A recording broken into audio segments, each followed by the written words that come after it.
I'm Gerard Scarpaci, and you're listening to Trendy with Kim Allison. Welcome to another episode of Trendy with Kim Allison. I am so excited to introduce you to the man on your screen, you guys. You know, I always say we don't find hair, hair finds us. Well, today's guest, he didn't just find hair, he helped shape the entire conversation around it. And I've got him right here. Y'all see him? Gerard Scarpaci. He is the co founder of an amazing platform called Hairbrained. Gerard, welcome to the show. I'm so happy to be here. Yes, I'm happy to have you here. We met recently, full disclosure. I don't know you, even though we've been in the industry about the same amount of years. A long time. You said 35, right? 35, yeah. Okay, I should probably swing my mic back around. What am I doing? Oh my God. There you go. It's still over there. All right, I hope y'all heard me. All right, Gerard, let's get into it, okay? We come from the same era of hair, and that era, hair was competitive. We both know that, right? Borderline, in my opinion, arrogant, but I'll save that for a later date. I came up through Tony and Guy. So I got to ask you, what camp were you a part of? Was it Paul Mitchell? Was it Vidal Sassoon, Rusk? Where were you at in all of it? I mean, to be honest, all of the above. But I mean, I started with Vidal Sassoon. I apprenticed, and then I was a stylist, and then I was a teacher in the academies for like the first 10 years of my career. And actually, then I did end up working for Paul Mitchell after I left Sassoon. And it's funny that you mentioned Rusk because, very early, like while I was still in school, and I went to my first hair show and I kind of walked around and I was like, well, I don't know if this is for me. It was the IBS in New York. And even 35 years ago, it was not what I had hoped it would be. And then I saw Irvine Rusk. And I guess seeing that European side of the craft, appealed to me a little bit more. So it's funny, all the things that you mentioned have played a part in my career. Yeah, and so let's back up a little bit with your origin story. How did hair find you? Because again, I talked to so many people. Mm, Nobody was looking to be a hairdresser. mm, Nobody. My parents didn't want me to be a hairdresser. mm. Yada yada for whatever reason. So how did it find you initially? Yeah, I mean, same thing. I was, not the best student, new college wasn't really for me. I went for like a week and just like a local community college and I just hated it and stopped going. And then a few months later, my mom realized I wasn't going because I was still in bed when she was leaving for work. And she said, listen, you don't have to go to school, but you got to find a job. You got to find something to do. And I did some odd jobs here and there. And then I thought, well, hey, I was literally packing boxes in a garment factory. And I thought, well, hey, is this really going to be the future for me? And believe it or not, within this garment factory, I'm from New York, there was only one air conditioned room in the whole factory. And it was where the cutters would go. So they were pattern cutters that would cut the patterns that would then be sent out to the seamstresses and they would put all the clothes together. And then they would send it to us in shipping and I'd put it in boxes and put it on a conveyor belt and ship it out. And I said, well, hey, those guys, they're in the air conditioned room. They seem to have the better job. So I kept asking my boss at the time, hey, how do I get to do that? And he's like, yeah, eventually, blah, blah, blah, blah, blah. And, like 8 months later, I realized he was never going to do anything for me. So I guess I just thought simply, they're cutting fabric. What else can you cut? Cut hair. I did have an uncle, believe it's simple as that. Like you said, it just popped into my head. I never even had a good haircut before that. Like whoever the coolest person I knew was in my clique or whatever you call it when you're a kid, I would say, hey, you want to cut my hair? And I figured they're cool. They could probably figure out how to make me look good. I did have an uncle that did hair. He was an unlicensed hairdresser. It was just like a hobby of his that he did. He cut my mom's hair, um, and I did ask him, and he's the one who told me, "Hey, you just go to whatever school you can go to, And 35 years ago, there weren't these high end brand name schools. It was just like the local beauty Hmm. institute. Yep. And you go in and they sign you up real quick for financial aid, and God bless financial aid because I wouldn't have been able to afford it otherwise. Same. And he said, hey, you get that license and then you start your training, and then you're going to train for a few years at some place like Vidal Sassoon. So that's it. And I didn't even know that he knew all that because I just knew that every once in a while he would cut my mom's hair and stuff. But he didn't have a license. He had a full time other job, so he wasn't like You what do know you know? that there's always one hairdresser floating around in Yeah, every family, right? It yeah, was my yeah, grandmother who was the hairdresser, but very mm, short-lived. She was allergic to everything, all the chemicals, so mm, she didn't do it long, but there's always somebody. So you yeah, went on, as I introduced you, to create this amazing platform, Hairbrained. And Gerard, you mm, say things in a way that makes it sound like anyone can do it. I was just at your conference. mm, Anybody can do what you've done. And I don't know if I believe that, but if you say so. So, what is it about you that allowed you to step outside the box and build something like Hairbrained? And also, where did that name Hairbrained come from anyway? yeah. I mean, I will start by saying, I do believe, at least in our business, anyone can be successful. I mean, I know that there are a lot of barriers in a lot of industries and whatever they might be, but say what you want about our industry, but it's the most welcoming to all different types of people, that you can think of. At least that's been of course, it's not perfect and we still Yeah. have a way to go in different areas. But I mean, compared to a lot of other areas, we're miles ahead. So, I think anyone who's passionate and willing to not give up because they fail. Yeah. And if you were to give up like doing hair because the first time you tried to do something, whatever, cut a one length bob, it didn't come out Mhm. good. You said, "Oh, I'm never going to do this again." You wouldn't get very far. So I think hairdressers were used to failing, but getting a little bit better and trying again and, seeing the good in it. Well, hey, wasn't perfectly even from side to side, but, when she shook her head, it was the right length in Exactly. general. It's like, Like you yeah. kind of, yeah, Yeah. you find the good things about it. So I do truly believe that, anyone in this industry with the right heart and, the right intentions can be successful. Um, the name Hairbrained, well, one of the many things I did in my career, I was working full time for Aveda. This is after Paul Mm. Mitchell. And I was running the Advanced Academy in New York. And Randy Taylor, who's the other co founder of Hairbrained, he was a salon owner who was an associate at Aveda. They call them Pure Professionals. Mhm. And this is 2005, 2006. He was part of like the team of educators that would, come in and work with me to teach classes to people attending. And he was the one who was more of a tech person than me. At that point, I didn't even use email. I worked for Aveda, so I had a corporate email, but other than that, I was not a tech person. And he was like talking about social media and online and the future of digital in our industry. And he had this idea for a social network for hairdressers. And he's like, you've worked in a lot of places, so many people seem to listen to you when you ask or talk, would you want to work on something like this with me? And I said, sure. No idea what it even meant. And he had a nephew who was a programmer, Huh. and they Okay. kept playing around with building like a platform. So, originally Hairbrained was a standalone social network platform going back to like 2008, 2009.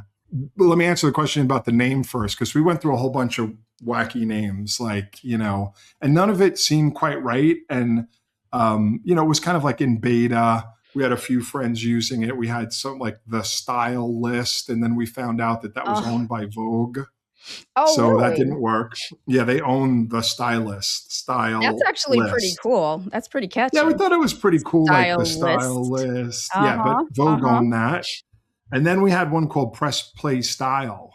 Because even Okay. going all the way back to 2007, 8, 9, when all this was happening, we knew that the future was going to be in video. Social was going to be all about videos. So the whole thing was called Press Play Style. And that also, it just didn't work. And I don't know, never felt right to me. And then one morning, Randy came in before class and he's like, I woke up last night, a fire alarm in the hotel went off. And as soon as it went off, I jumped out of bed and the name Hairbrained popped into my head. And I don't know. I said, I like it. It's goofy. It's, interesting, but it's serious. It says that it says a lot of things at the same time. And we just went with it. And that's No, officially like, I think that's yeah, pretty cool. Hairbrain, yeah, that's a fun name, yeah, and yeah, it sticks, it's very yeah, catchy, and it yeah, speaks to exactly what you're doing. And yeah. speaking of, I'm glad you brought up your partnership with Randy, your other co-founder and visionary, it sounds like. It Mm-hmm. takes two, both Oh, yeah. minds to make anything work. I've had a business partner before and we built something great. Then we went our separate ways, respectfully. I've done it on my own, which was grueling, excruciating. I never want to do that again because it's a different kind of weight. You and Randy, that's a real partnership, which is Mm-hmm. not easy to find. So what makes that actually work for you guys? Because 35 years is a long damn Mm-hmm. time. Let's just put it like Mm-hmm. that. I think, we both realize that we have different strengths and we kind of respect those strengths and always have. And I think, of course, we have our differences and disagreements, but I think we both know that when we together work on something, it's always better than when one of us works on it separately. Hmm. So ultimately, I mean, we are friends. We like each other. We get along. Our spouses get along. Everything like that works great. But at the end of the day, I think we both like and it happens, you get busy, especially as the organization grows. And I Mhm. just said, well, let me just get this done on my own, over here. And then at the end, maybe something about it didn't work out as well as it could have. And then it's very clearly pointed out by Randy that, hey, why didn't you do this? And vice Mhm. versa. Like, he'll do something on his own and I'll be like, hey, even like an edit, I'll be like, why didn't you put this in the first couple seconds? And he'll be like, oh. So Mhm. it always seems to, those aha moments of we complement each other to make a better end result.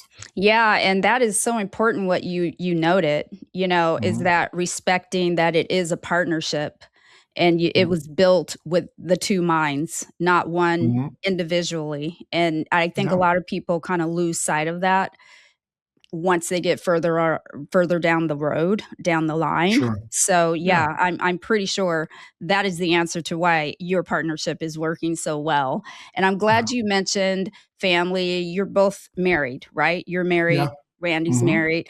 Well, Yep. my old boss bragged, I mean, ongoingly about how he never changed a diaper. 5 boys.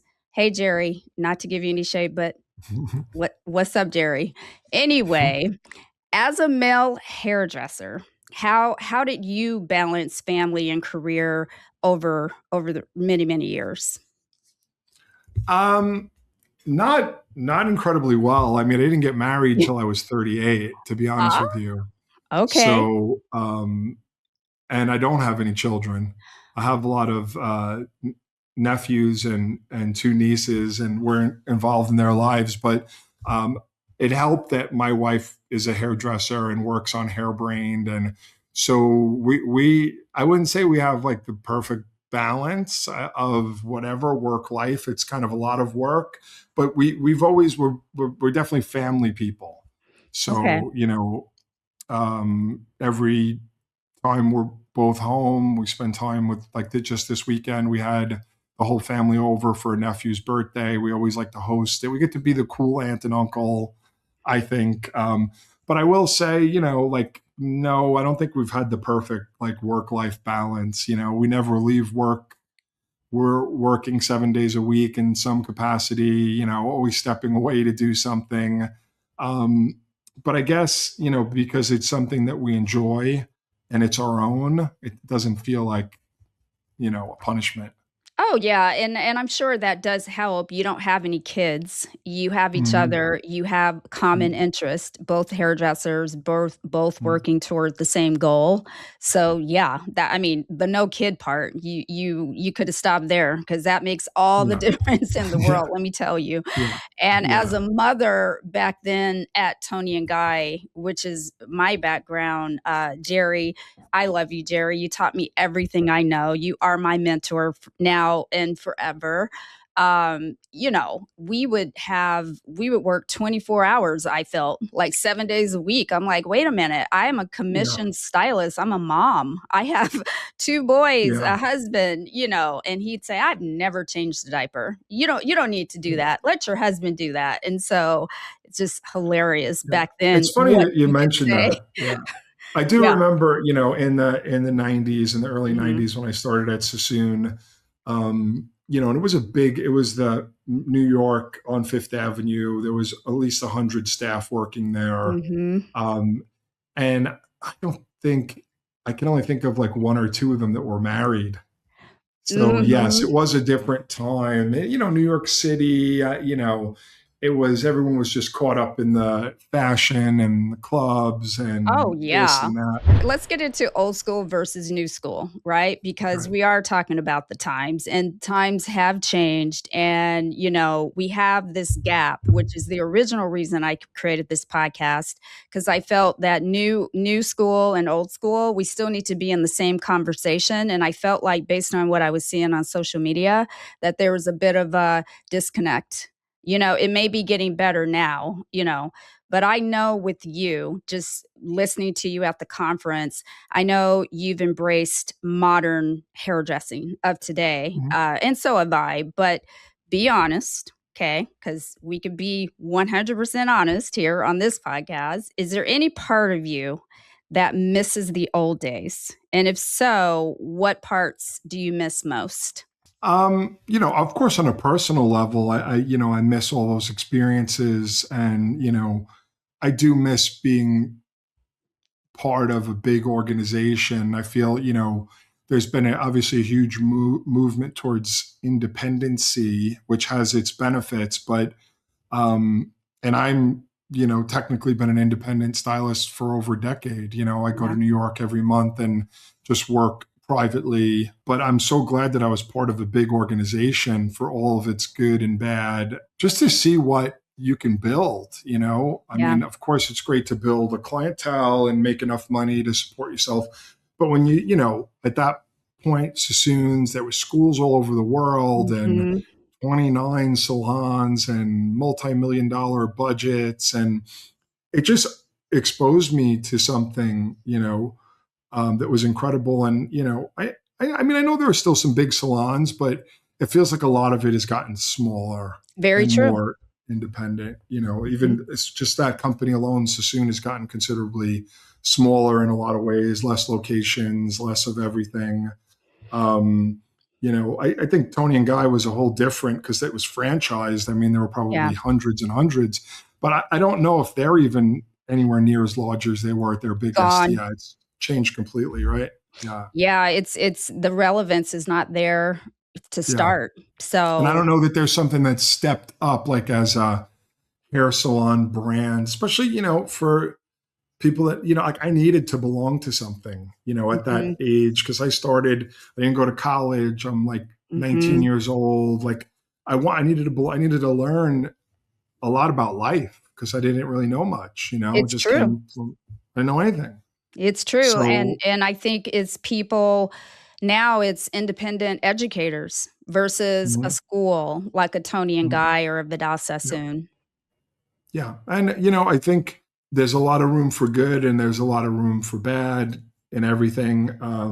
But I definitely miss that, and I'd love to see if there was even like a chance of another brand, other than styling product or whatever, but like a salon brand, that was really kind of emerging and had its own technique and its own methods. And I'm sure that there are. Someone out there is probably screaming, "Oh, what about this one? What about that one?"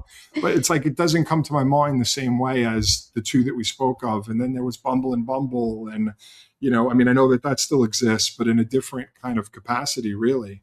Yeah, when you go on Salon Centric and you see Bumble, to the new generation, that may be normal, but for me, that's Mhm. weird to It's see different, that. but having been on both sides of the fence, I mean, brands need to do what they need to do to survive, and it's 100%. such a challenging market where if you're not what they call omni-channel, you probably, and I've said this before, it's probably because you just don't have enough money to get there. Like if What is that reference, it, it omni-channel? basically means like every way that people can buy your product. So yes, Oh, you're in salons. Yes, you have affiliate codes. Yes, you're in, high-end beauty. Yes, you sell online. I mean, like literally in today's day and age, beauty products, if they're not omni-channel, they're going to have a hard time ever really scaling. And then if they're not omni-channel, it's maybe because they didn't have enough money to invest to become omni-channel. It's like a very difficult market. wow. Yeah. Yeah, Yeah. that I learned something new today. Yeah. Wow, that's amazing. Before we Mhm. jump off that, Gerard, I'm gonna throw a little rapid fire question at you. If the All right. 90s called today and said, Mhm. "Put me in, coach," where would you place her in today's world? I think it's that culture piece again. Like I don't know how that fits in, but and I know people love their independence, and I know that being able to just like, oh, I'm going to go to this class, I'm going to go there, but like being part of a movement, and I Yeah. guess that's what we've always tried to kind of make at Hairbrained in its own way, is like you could be part of this and we could move together and we could see each other regularly at different things. I think it's that. And again, maybe some people feel like they still have it. I don't see it as much. But it's that cultural piece, that culture piece. Yeah, I love that. And what do you love? What are you loving most about where we are today in hairdressing? I mean, now it's going to sound kind of like a dichotomy in a way, but I think that skill is better now than it's ever been. I mean, and I know that that sounds crazy because we had all these great Mhm, schools, but sometimes they were kind of limiting mhm, because you mhm. you know you had to see it a certain way, you had to think about it a certain way. No, no, no, don't do that, and no, no, True. no, don't stay within these bounds. Where Mhm. now, I personally think hair looks a lot better now than it did in the 90s. And I mean that's just it's technology, it's product, but it's also technique. Yeah, And it's less heavy, yeah, blocky, more free, yeah, more yeah. creative in some ways, so Yeah, especially and even color. on a commercial level, yeah, and even on a commercial level, it's like it doesn't have to be wacky, but it still like looks a bit more interesting than, what I was maybe doing on a Saturday morning on my first client, in 1996. Well, everybody wanted, Gwyneth Paltrow from Sliding Mhm. Doors. They Sure, wanted, Jennifer Aniston and Meg Ryan sure. and Halle Berry. Yeah, Those were my that's top 4 yeah, requests, no matter what race you were, yeah, it yeah. was that was That the style of choice. that sounds Yeah. about right. Yeah. You know what still surprises me? How many stylists tell me they've never heard of Virtue Lab products. I found Virtue back in 2017 at a hair show, and I've been hooked ever since. I use it on myself, like this beautiful flourish right here. It's their hair thinning line. There's a full system. There's a shampoo, there's a conditioner, there's the density booster, one that's drug free, and the other one that has minoxidil in it, which is amazing, you guys. If you haven't tried these products, please do. And it's one of the lines I actually stand behind as a professional. Here's why it's different. Virtue is the only hair care line in the world that uses human derived keratin called alpha keratin 60 KU.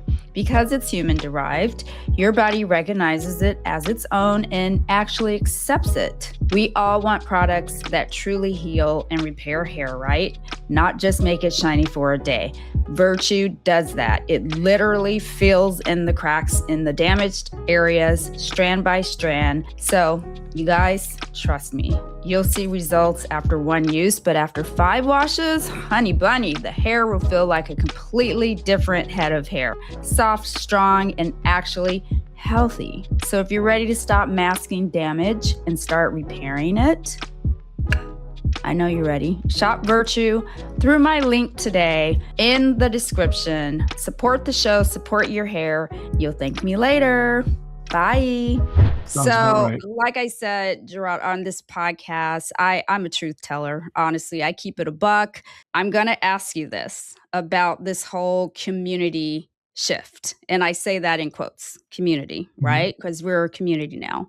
Do you think social media forced community and killed a lot of the gatekeeping and competition? Or do you think we're just pretending to be more supportive? And I say that with love because I know a lot of hairdressers, and that's not always what I'm seeing behind the scenes. So, what do you think? I think, by creating a lot more opportunity, it did realistically kind of open the playing field more. Everyone's got the ability to be seen and be heard. And I think that everyone has maybe not completely equal opportunity, but, way more equal than ever before. So, I mean, I do like to, look towards the positive of it. I think it's a net positive, I don't know, how intentional it was. I think it's just the medium. Like you have to keep feeding it with content, so that kind of, makes it more open. And I think, if you're very guarded and closed off, your content comes across like stifled and, you're not authentic and that doesn't play. So even though that might not be people's nature, they've been pushed into it. So maybe there's something not good about that, but at the end, it's still a net good. I 100% agree with you. And at your conference, that same conference, Creator Con, in the 90s would have looked entirely different. Nobody would be saying shit to nobody about nothing. That's kind of how it was. Unless you were in the clique, you had to know the right people. You had to be in the clique. The cool kids, I always call them, sit at the cool table, that conversation. That's kind of how it was back then for me, at least. Yeah. You go to a hair show and it was like that. Sure. I mean, in my own experience, even, being a part of the great things I was a part of and saying how much I love the community, I was never completely ingrained in them. Even at Sassoon's, I still was, I knew there was no huge future for me there. And Paul Mitchell was more welcoming, but still wasn't right for me. And Aveda, I still get that. And I think that's a big part of, why we do what we do and maybe try to be more truly open and welcoming. At least I believe that we are, because I've been, I've been a part of that, knowing that, hey, I knew that I would never be like global creative director of Vidal Sassoon. I just knew it. It wasn't in the cards. Maybe it was my fault, but it didn't fit the bill. The time we're living in now, to me, it feels lighter, softer, and needed, because this next trending industry topic, here's a hot take. So I'm going to ask you, because I always try to add something that's trending on Google, what people are looking at, searching. So my question for you is, are we headed toward a world where anyone can do hair? No license required. What do you think? I mean, I hope not.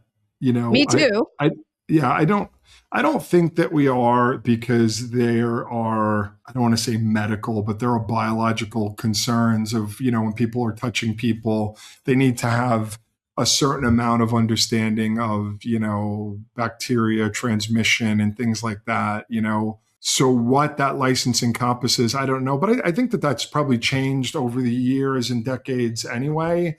Like, do I need to learn how to do an acrylic nail and a press and curl and a this and a that. Well, when I got licensed in California, when I moved here, I had to learn a lot of things that I never used again. Um, Yeah, like so I, waxing yeah, nails. You're right. yeah. And I mean, I think if they streamlined it to, what is necessary to carry out safely what you need to do, and, use that time to help you understand the basics of what you need to do. And then, I think the reality is too that, without going way too deep into it, is the majority of salons in the United States um, don't have the resources to have a really deep training program, you know, Mm. financially. So, they can't really be totally responsible, like taking someone out of the blue and even teaching them, just like I said, the basic things about bacteria and transmission and things that you have to learn to get licensed, then teaching them the basics of being a hairdresser. I think there should be a place for that in the school, but I, and I think, I personally don't think you need more than 1,000 hours. I would love to see like 1,000 hours across the country, reciprocity in every state. And in those 1,000 hours, which I mean was what I did in New York when I started. I think it was about 6 months of Hmm. going, every day. So, and again, the price, even though I had to get a financial aid, it was like $6,000 when I went to school. So Yeah. $6,000, 6 months, and then I was out and I was licensed. And I think as it gets more and more expensive and longer, it gives like fuel to the fire of people that are saying we don't need licenses or this or that. It's too much. Um, that's where I'm at on Yeah, it. no, Yeah. I think you're right. 1,000 hours is plenty. I think when I Mhm. went, it was 1,200 hours and for Mhm. $4,500 or something like this. And Yeah. now, I have the young stylist that I mentor. One, she told me she paid $30,000 a beauty school. Yeah. I'm like, wait, what? And she Yeah. needed 1,600 hours. So to your point, if we could Yeah. just instead of burning the whole house down, we can just restructure what beauty schools are today. Yeah. And, this will be, I, I have a hairdresser coming on, or well, he's an ex, isn't it? Win Clayball. Do you know who that is?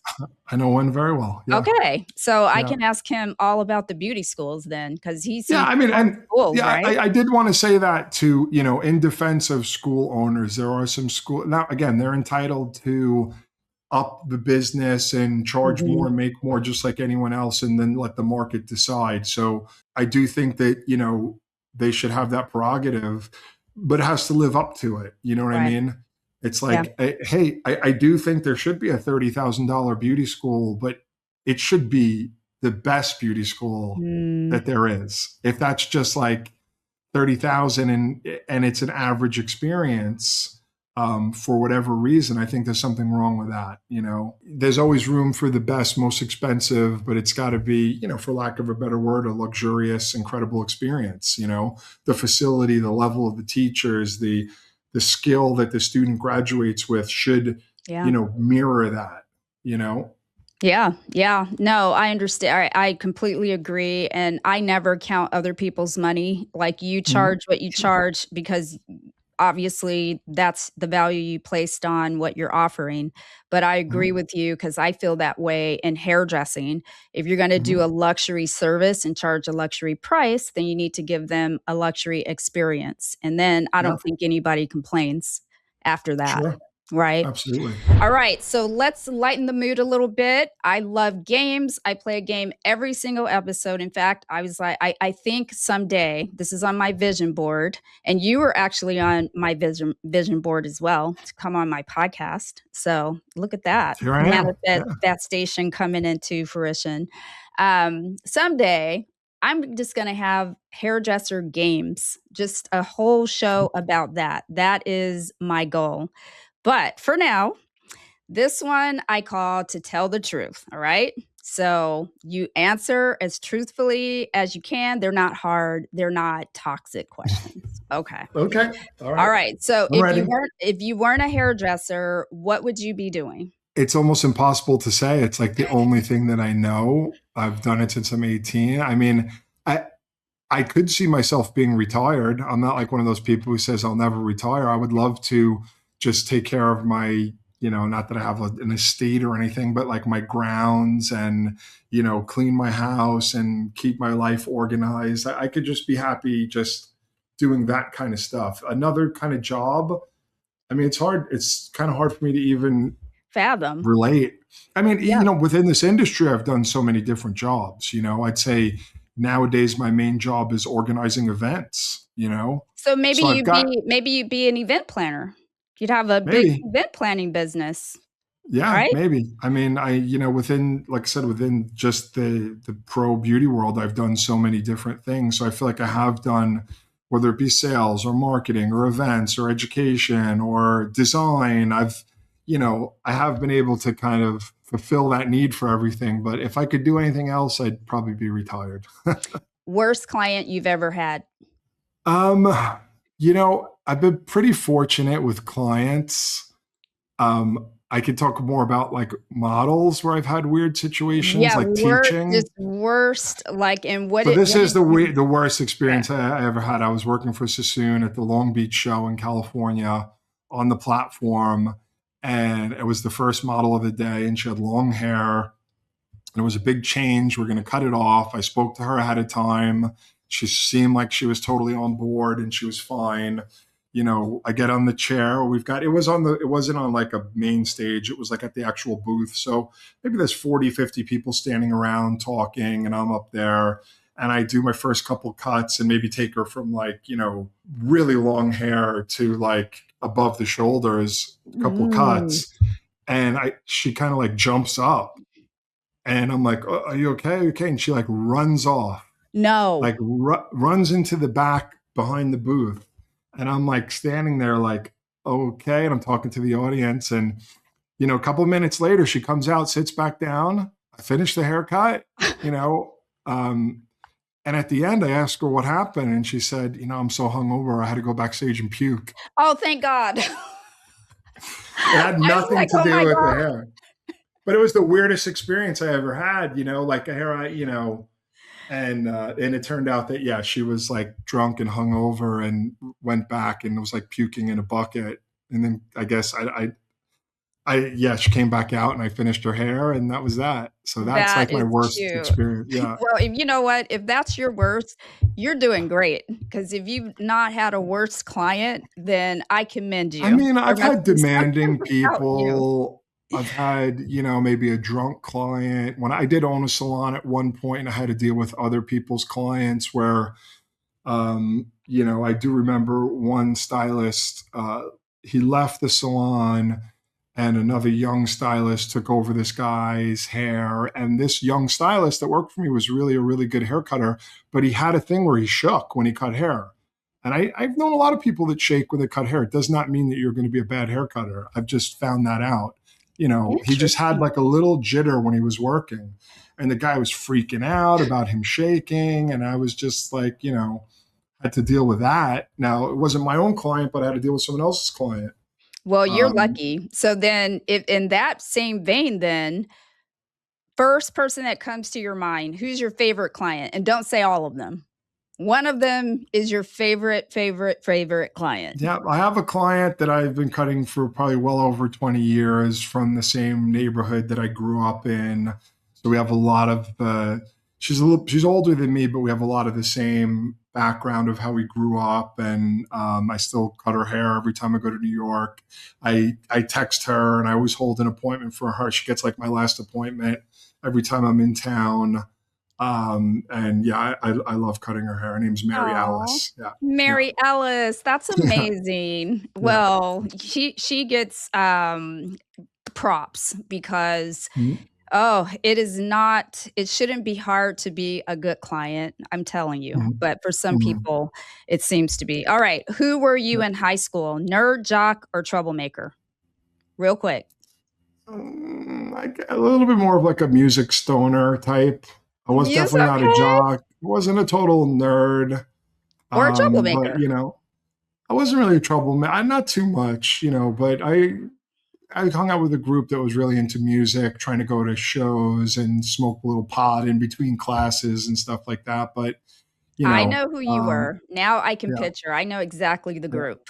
I didn't mention yeah, the group, but I get yeah, exactly what you're saying. Okay, do you yeah. ever deal with imposter syndrome? Yeah, I think everyone does, but it doesn't really hold me back because I just think, what's the worst? So maybe I don't know what I'm doing, but they're not going to shoot me because of it. Right. I have that, like, I think we all are imposters. We don't know everything about anything and we can't get everything right. But I always like think of the worst case scenario. And it's like, okay, well, even if I go bankrupt, it's not like the old days where they'll put me in debtor's prison.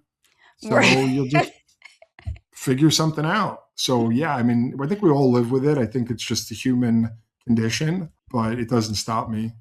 No, you got the right attitude. Man, Yeah. I think people are going to learn from this episode for sure. All right, last one. If the fun police have shown up in your life, what are they citing you for? Um, that's a good question. Probably just, when I'm with my old friends that I grew up with, a lot of the ones that I was just talking about, I'm still friends with, that we are maybe not the most PC people in the world and we kind of still like to bust each other's chops and, we can be kind of quite rude with each other, and it doesn't seem like, the The world most doesn't like that. PC way to be. Yeah, definitely not, Yeah, I miss those days of just, yeah. being able to call somebody a pizza face because at 10 years Yes. later, they had Yeah. clear, amazing skin. Yeah. Like we need, Yeah. we need that. Yeah. I'd Yeah, say that that's probably the most fun that we have is just kind of, small group of friends where we could say anything offensive to each other. And giving each it's other probably crap. the most, yeah. Yeah.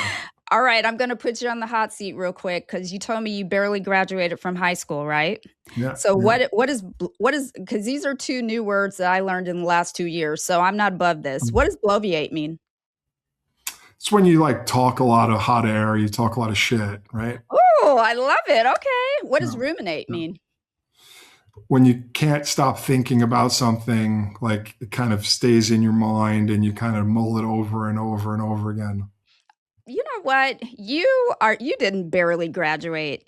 I Yeah, here's the literally thing. I just heard no, there's I'm a big reader. I'm a big reader. So Oh, that's why I yeah. didn't care about school because I'm like anything I want to learn, You can go I learn will it. learn it from reading. And even I read all the time, multiple things. And even then I did. And I guess I kind of resented someone trying to teach me something that at that moment I wasn't interested in when I'd wanted Yeah. to learn what I wanted to learn. So that's why I didn't do well in school. I mean, there were classes that I did well, like, you know, on my report card, you'd see I had like a 99 in one subject and a 40 in another. And the guidance counselor would be like, I don't understand. Like, what is this? And I'm like, I don't care about computer programming. So that's why I don't do the work. Yeah, and you're Is they couldn't, absolutely yeah. right. Just because you don't Mhm. like school doesn't mean you're not bright. It's just that Right. I don't like those topics. My Right. grandson is in high school. One is in college, one is in high school. My high Wow. school, yeah, I know, right? I'm old. Mhm. Jeez. But my grandson, he's, super, super smart. And he's like, I wish I could just learn what I want to do with my life. I want to learn more about finances. I want to Yeah. learn that. I want to learn about stocks. I want to learn that, but they're not teaching Well, him he that, right? can, he's So got to, no, like he learns outside of even school. when I say we're the fun aunt and uncle, we tell them all, hey, you just have to get C's, don't worry about all True. that other, you just don't want to fail. Like I said, I barely finished, but I did with like a C average, You just have to um, pass. yeah, That's just have it. to pass. No one's going All to right. go back and look at your high school transcript. They really don't, do they? No, Nor do they care no, what college you went to unless you're in law school or you're a yeah, doctor, they care, sure, but other than that, they're not gonna go and ask you anything. Just what's your right, degree in, right? If you're yeah. gonna take the college route. Alright, so in closing, you've done a lot for this industry as we just learn, not just behind the chair, but for the community. What do you want your impact on hairdressing to be when it's all said and done? I think the simplest thing I can say is like, made the world a better place for hairdressers, like things along the line made their jobs better, easier, helped them make more money, feel more confident, achieve goals or dreams. So I think, that would be, like on the tombstone, it was made the world a better place for hairdressers.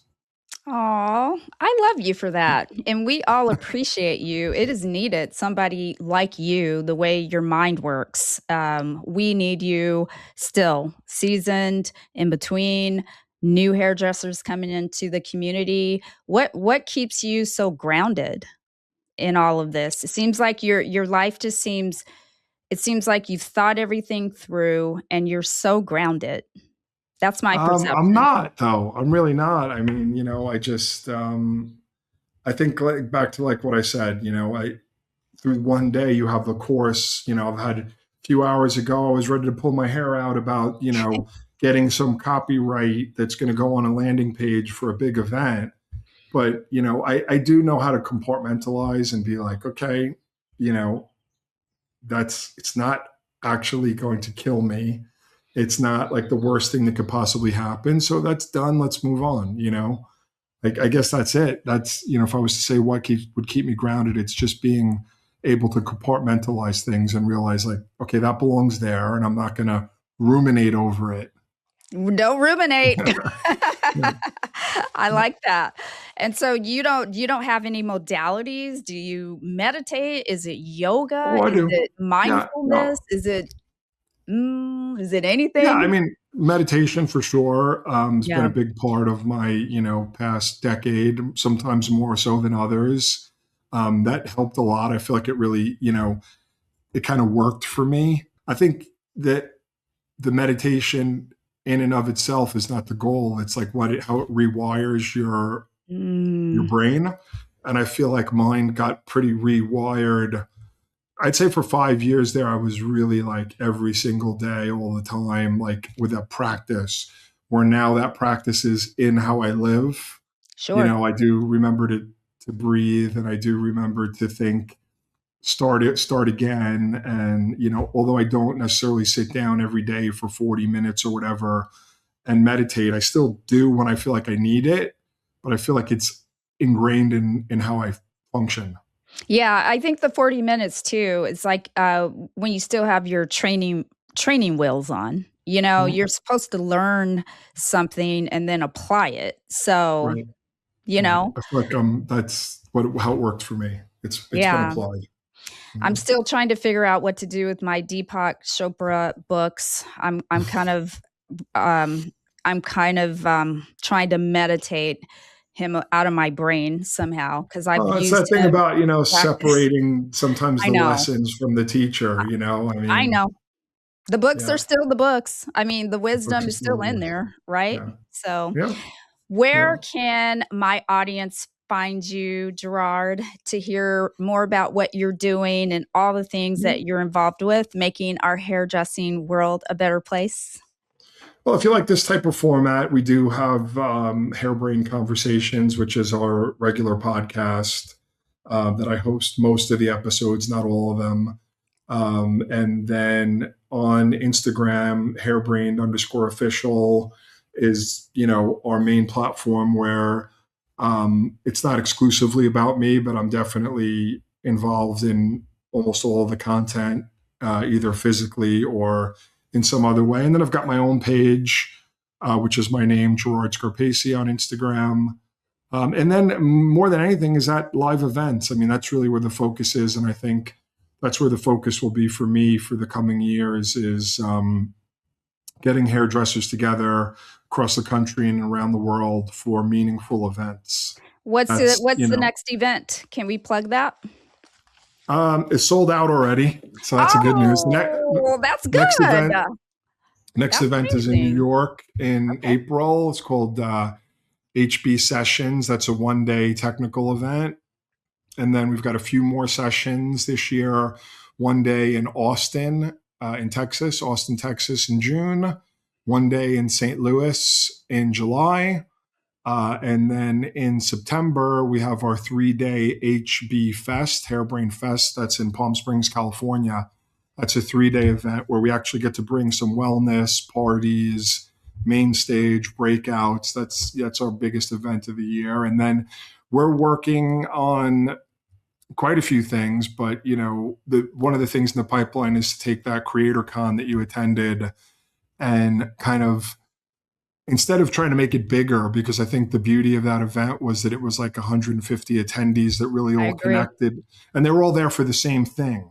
Yeah. It was like a nice kind of bandwidth issue, that everyone had the same bandwidth for the same thing. I Yeah. mean, I'd love to do that event, 6 or 7 different times around the world, I hope in you different do. locations. Yeah, I hope you do. It was amazing. yeah, that's what we're working on. So, and lots of other things too.